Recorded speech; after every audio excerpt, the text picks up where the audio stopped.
All right, so we have seen frequency analysis, so we saw a method that breaks every monoalphabetic substitution. So question is, can I make things a little bit harder?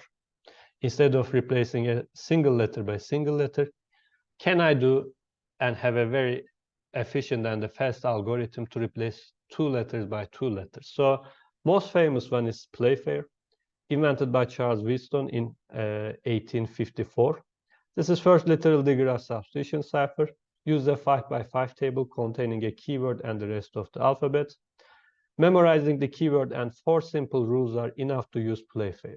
So it is really simple, but it didn't become much popular in England, although it was created by English people.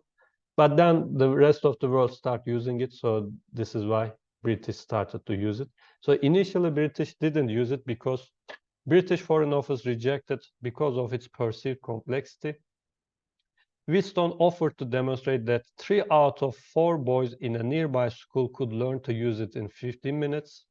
But the Undersecretary of the Foreign Office responds that that is very possible, but you could never teach it to the attaches. Okay, so this is why they never used it initially. But then the rest of the world start using it, and so they use it too. So let's see an example. I will show you the rules, also show you by an example. So assume that our plain text again, cybersecurity, and as the keyword, our secret keyword, I chose the word cryptology. Okay, so what you do is as follows: you write your secret keyword. So you create a 5 by 5 matrix actually. So you write the cryptology word here, but you only write the letter only once. Okay, you, for instance, you don't repeat Y again here. So once you write Y, you don't use it again, or O here, so you don't have another O here. So you write your keyword, then fill the rest with the remaining letters from the alphabet in their order in the alphabet. So this is how you create the 5 by 5 table. So this is actually your key schedule algorithm. So first write the keyword, drop any duplicate letters, fill the rest of the table with the remaining letters of the alphabet. I and J are put in the same space since we have 26 letters and J is not that much used in English. So this is why when you are decrypting, the decrypting officer has to decide if it is I or J. Okay. So there are rules. I will read them, but then also show them in an example. So rules will become a lot simpler. So if both letters are the same or only one letter is left, add an X after the first letter. This is the first rule. If the letters appear on the same row of your table, replace them. So here we are talking about encryption part.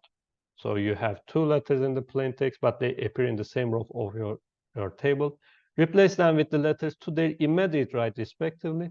Again, here we have a circular approach, wrapping around to the left side of the row if a letter is in the original pair was on the right side of the row.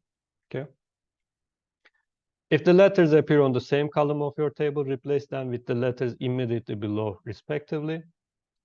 And finally, if the letters are not on the same row or column, replace them with the letters on the same row, respectively, but at the other pair of corners of the rectangle defined by the original pair.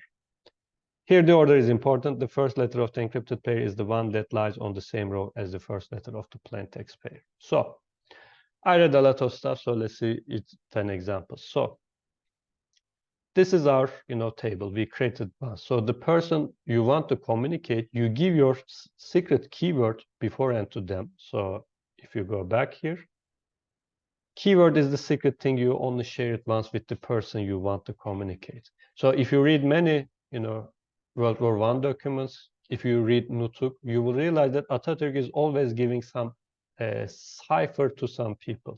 So by cipher, here they mean the algorithm and the secret word, so that you can communicate with them.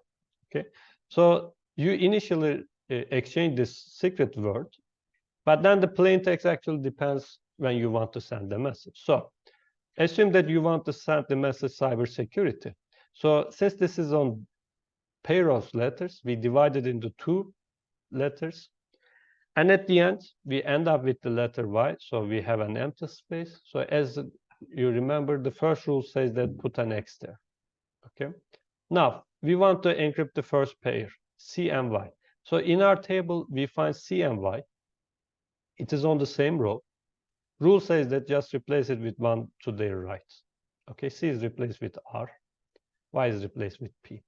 So when the person wants to decrypt, they will find R and P here. So they will replace it 1 to their left.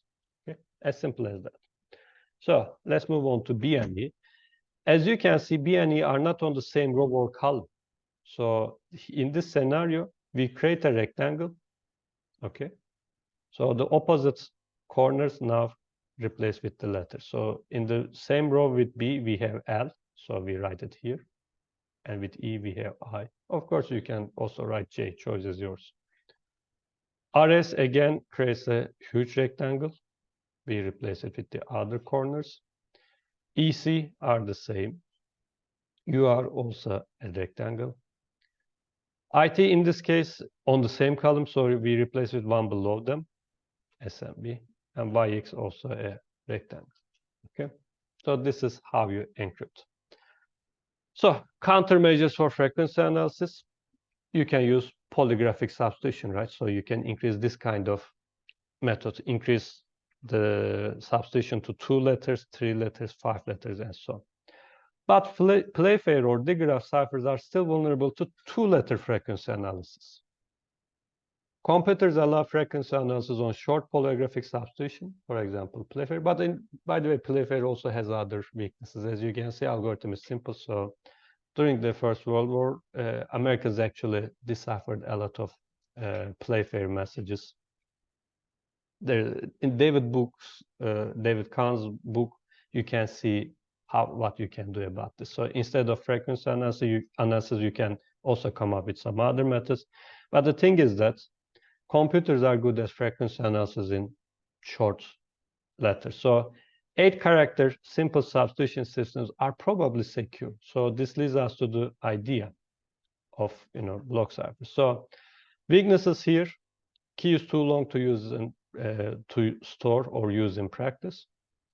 Encryption and decryption now became too complicated. We started with pen and paper methods. Now it even became hard for computers, right? For instance, replacing 8-character by 8-character doesn't look very nice. But idea of polygraphic substitution actually leads to the idea of block ciphers, because in that case, we will divide the plain text into blocks and perform operations on the blocks, right? But in the block cipher case, we will come up with very easy algorithms so that, it will be easier to analyze and perform.